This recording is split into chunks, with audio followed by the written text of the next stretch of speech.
क्या हाल चाल है आप सभी का नाम है अक्षय और आप देख रहे हो हमारा बहुत ही अमेजिंग सा चैनल साइको प्रोडिजीज। और आज देखिए चैनल हमारा किस लिए, सारे लोगों को साइकोलॉजी सिखाने के लिए इन इंडिया, क्योंकि इंडिया के अंदर साइकोलॉजी की कुछ खास रेपुटेशन रखी नहीं गई है। लेकिन आज जो ये वीडियो है that is super interesting for all of you जो साइकोलॉजी को कहीं ना कहीं देखते हैं। आप लोगों ने सबने नाम सुना होगा मेंटल डिसऑर्डर्स का। और इन मेंटल डिसऑर्डर्स की अगर हम एक बात करें इंसाइक्लोपीडिया की तरफ से, एक ऐसी किताब जो हर क्लिनिकल साइकोलॉजिस्ट यूज करता है, हर साइकियाट्रिस्ट यूज करता है, और वो उसी से पता लगाते हैं कि किस इंसान को कौन सा डिसऑर्डर है। जी हाँ, आज हम रिव्यू करेंगे which is called as DSM-5, that is diagnostic and statistical manual for mental disorders, 5th edition given by APA, that is American Psychiatric association.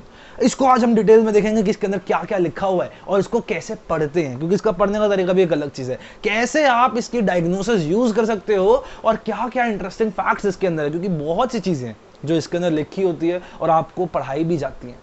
तो अगर आपने अभी तक हमारे चैनल को सब्सक्राइब नहीं किया तो जल्दी सब्सक्राइब करो यार। This channel is for everyone जो क्लास 11, 12, बैचलर्स में, मास्टर्स में, इवन टू इवन UPSC की भी तैयारी कर रहे हैं। इस किताब के बारे में जानना is super important for all of you, because this is more like a Bhagavad Gita और Bible of psychological diagnosis. Alright, so बिना किसी देर के इस वीडियो में आगे चलते हैं एंड लेट्स लुक एट क्या लिखा है DSM-5 के अंदर। Alright, so this right over here is what we call as DSM-5, that is Diagnostic and Statistical Manual, that is, it is a manual। ये एक मैनुअल है जो कि एक तरीके से आप मान सकते हो किसी को यूज़ करने का तरीका, तो आप कैसे डायग्नोसिस करोगे उसका, किस चीज़ का, मेंटल डिसऑर्डर्स का, ये उसका एक मैनुअल है। And this is the 5th edition, this is the latest edition of DSM, जो ये 5th एडिशन होता है। Now it is written by, very very important, this name आपने बहुत बार सुना होगा अगर आप साइकोलॉजी के स्टूडेंट हो, 11, 12 या फिर बैचलर्स मास्टर्स में भी,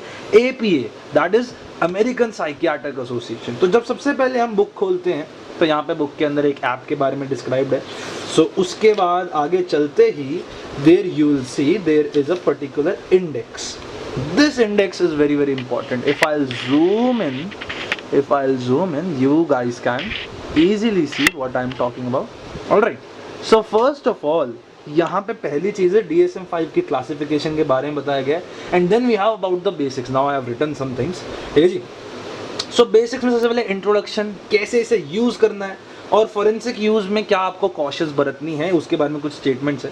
and then we have the real diagnostic criterias and codes. Diagnostic criteria का मतलब क्या होता है कि इस बीमारी को हम कैसे पता लगाएंगे कि यही बीमारी है, तो उसका डायग्नोसिस के लिए अगर आपको कोरोना है तो आपके गले में खराश है, आपके नाक में जुकाम है, आपको बुखार हो रहा है, ठीक है, ये सब बताता है आपको कोरोना है। सिमिलरली आपको डिप्रेसिव डिसऑर्डर है, ये हमें कैसे पता चलेगा, तो वो लिखा हुआ है। तो एक को हम इसमें एक्सप्लेन करेंगे। तो इसमें 2 कैटेगरी के हमारे पास लिखे हैं, जो शुरू के 4 हैं, 2000 साइकोसिस वाले, एंड उसके बाद व्हाट ऑल जो बचे हैं वो सारे हैं न्यूरोसिस के। Now particularly interesting fact is एक एक करके जो हम समझेंगे। तो सबसे पहला लिखा हुआ है न्यूरो डेवलपमेंटल डिसऑर्डर्स है हमारे पास। Then we have schizophrenia spectrum. This is a big thing which has happened in DSM-5, that schizophrenia एक पूरा स्पेक्ट्रम बन चुका है। आज से आप कुछ साल पहले देखोगे, कुछ साल तो नहीं, आई गेस कुछ डेकेड्स पहले देखोगे, तो schizophrenia was merely one particular disorder, but यहाँ पे अब उसका पूरा स्पेक्ट्रम है बहुत सालों से। बाइपोलर एंड रिलेटेड डिसऑर्डर, आपने बाइपोलर का नाम सुना होगा, बहुत सी मूवीज में भी डिस्क्राइब होता है। डिप्रेसिव, व्हाट इज डिप्रेशन, जो हम देखते हैं आम इंसान को डिप्रेशन कहते हैं, so what is that depression.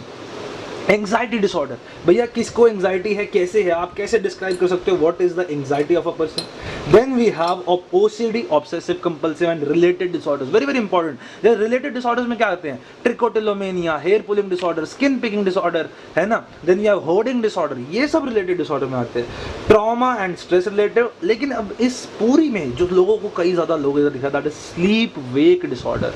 यहाँ पे स्लीप रिलेटेड डिसऑर्डर्स हैं, gender dysphoria, gender related disorders हैं, एंड सेक्सुअल डिसफंक्शन का भी डिसऑर्डर है। And also there is a category which is particularly amazing on the second page, other conditions that may be a focus of clinical attention. ये पूरा लिखा हुआ है कि किसी के साथ कुछ हुआ है तो उसका हम कैसे कर सकते हैं, किसी का पति ने अब्यूज किया, और यहाँ पे देखो सब्सटेंस अब्यूज भी है, अल्कोहल एडिक्शन, ड्रग्स एडिक्शन, इस सब के बारे में भी पूरा लिखा हुआ है। So this is the particular page जहाँ पे है हमारी फर्स्ट एवर क्लासिफिकेशन इन DSM-5 और ये किससे शुरू हो रही है, न्यूरो डेवलपमेंटल डिसऑर्डर से। Now this particular book is different from other books for the fact कि इन्होंने क्या किया है, दे हैव ट्राइड कि वो DSM-5 को जोड़ सके ICD-10 के साथ। ICD-10 आपको पता होगा WHO द्वारा लिखा गया है एंड इट इज बेसिकली, ये अमेरिका का है तो वो पूरे दुनिया का है ना।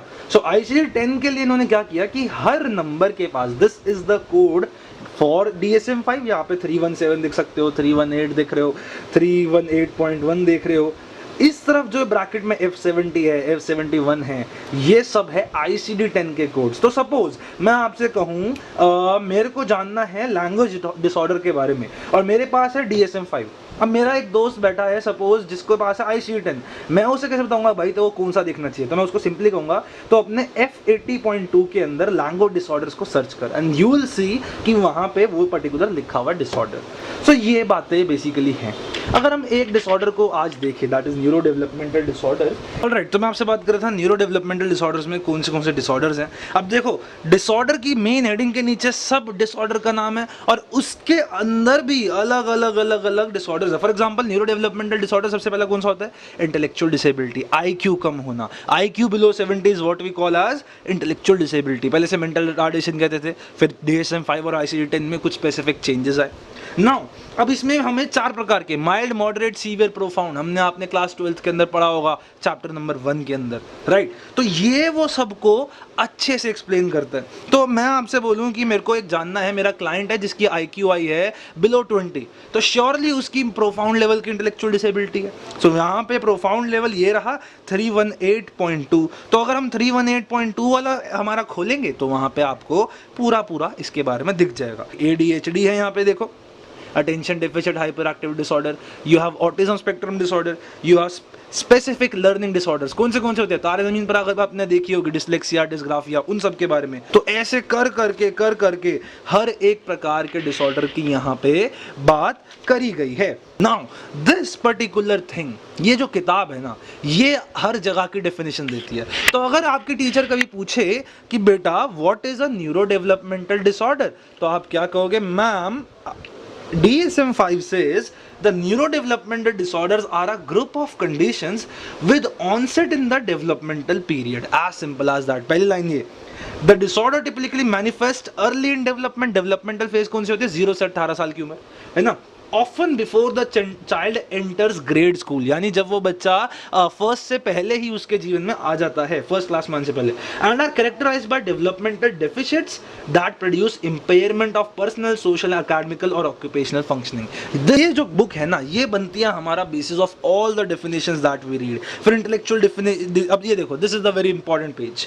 इंटेलेक्चुअल डिसेबिलिटी है, इसको डायग्नोस कैसे करोगे, हाउ विल यू डायग्नोस किसी बच्चे को इंटेलेक्चुअल डिसेबिलिटी है। तो सबसे पहला, डेफिशिट्स इन इंटेलेक्चुअल फंक्शनिंग, बच्चे की रीजनिंग में दिक्कत अगर आपको दिख रही है, प्रॉब्लम सॉल्विंग में दिक्कत आ रही है, प्लानिंग में, एब्स्ट्रैक्ट आइडियाज थिंकिंग में, जजमेंट में, एकेडमिक यानी बच्चे के बहुत खराब नंबर आ रहे हैं, इन सब से आप पहली चीज बोल सकते हो कि इंटेलेक्चुअल डिसेबिलिटी में पहला क्राइटेरिया क्लियर हो गया। दूसरा, डेफिशिट्स इन अडैप्टिव फंक्शन, बच्चा अपने लिए ढंग से काम नहीं कर पा रहा, that result in failure to meet developmental and socio cultural standards for personal independence. मतलब क्या है भैया, बच्चा खुद से अपने लिए काम नहीं कर पा रहा उस उम्र के जो बच्चे को करने चाहिए। 4 से 5 साल का बच्चा खुद पॉटी शुरू करना सीख जाता है, अगर नहीं सीख पा रहा तो दिक्कत है भैया। यहाँ पे दूसरा क्राइटेरिया क्लियर हो गया। And third is onset of intellectual and adaptive deficits during the developmental period. ये जो डेफिशिट्स है, अगर आपके बच्चे को 0 से 18 साल की उम्र में ही दिख गए तो आप समझ जाओ कि बच्चे की इंटेलेक्चुअल डिसेबिलिटी है। बट अब आपको ऐसा लगा इंटेलेक्चुअल डेफिशिट्स कैसे पता लगाते हैं भाई, IQ टेस्ट कर लो, CFIT लगा लो बच्चे पे, उस तरीके से। अब उसके आगे दे रखे हैं माइल्ड, मॉडरेट, सीवियर, प्रोफाउंड, अलग अलग लेवल के स्पेसिफायर्स दे रखे हैं, कौन कैसे करता है। तो पूरी description about everything is written in this particular book। और अभी तक हम सिर्फ 35 पेज पे हैं, this has 971 pages। तो you can imagine कितना सब कुछ is written in this one particular book which we call as DSM-5। तो अगर आपको ये बात समझ में आई हो, ये वीडियो अच्छी लगी हो, तो प्लीज़ शेयर करो यार अपने दोस्तों के साथ, because at Psychoprodigy classes we go for कि इंडिया को हम साइकोलॉजी असली वाली सिखाते हैं, ठीक है। और ऐसी साइकोलॉजी जो आपको ज़िंदगी में काम है। DSM-5 विल वर्क अगर आप कभी क्लिनिकल साइकोलॉजी में जाते हो, काउंसलिंग साइकोलॉजी में जाते हो, साइकियाट्री में जाते हो। This is the book which you will always refer. अगर आप ये नहीं कर रहे तो ICD-10 जरूर रेफर करोगे। So understand that. With that let's in today's very amazing video. Please इसको लाइक कर दो, वीडियो को शेयर कर दो दोस्तों के साथ, और सब्सक्राइब तो कर ही लो यार चैनल को, क्योंकि यहाँ पे और अमेजिंग कंटेंट आता रहेगा। बता दो आपको क्या चाहिए। With that was I was Akshay Sharma. Thank you so much. And हाँ, batches are already going for class 12th की साइकोलॉजी के, तो आप हमारे क्लासेस में एनरोल कर सकते हो। teachment.in/psychoprodigy इज द आपका वेबसाइट लिंक। वहाँ पे आप सिंपली एनरोल का बटन दबा सकते हो। Let's end the video. Bye bye, जय हिंद।